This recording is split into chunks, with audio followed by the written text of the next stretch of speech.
দর্শক আরো জানাতে যোগ দিচ্ছেন আমাদের সহকর্মী আশরাফুল আলম আকাশ। আকাশ, তাপপ্রবাহের কারণে যেখানে মাধ্যমিক উচ্চ মাধ্যমিক বন্ধ, প্রাথমিক খোলা, প্রাথমিক শিক্ষার্থীর অভিভাবকরা কি বলছেন? 1, 2, 3 ঢাকায় জমি জিতে নিন 100% ক্যাশব্যাক সহ 20 কোটি টাকার পুরস্কার।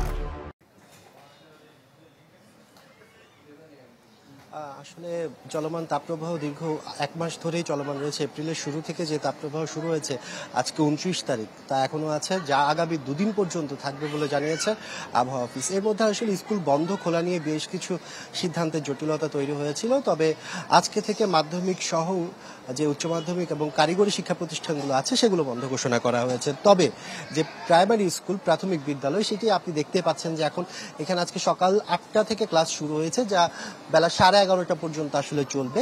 এখানে স্কুলে যারা শিক্ষার্থীরা আছেন তারা কিন্তু এসে এখানে ক্লাস করছেন, শিক্ষকরাও কিন্তু তাদের ক্লাস করাচ্ছেন।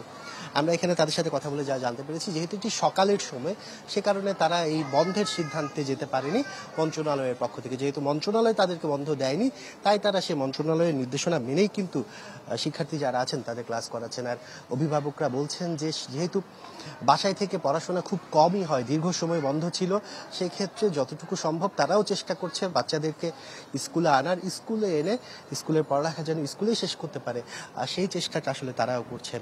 আমরা শিক্ষকদের সাথে এবং ছাত্রদের সাথে কথা বলেও যা বুঝতে পেরেছি, তাদের কষ্ট হলেও তারা চাচ্ছে মূলত তাদের যে দৈনন্দিন পড়ালেখা সেটি যেন স্কুলে শেষ করে। যেহেতু সামনে পরীক্ষা, সেই ক্ষেত্রে তাদের আসলে একটি প্রস্তুতিরও প্রয়োজন আছে।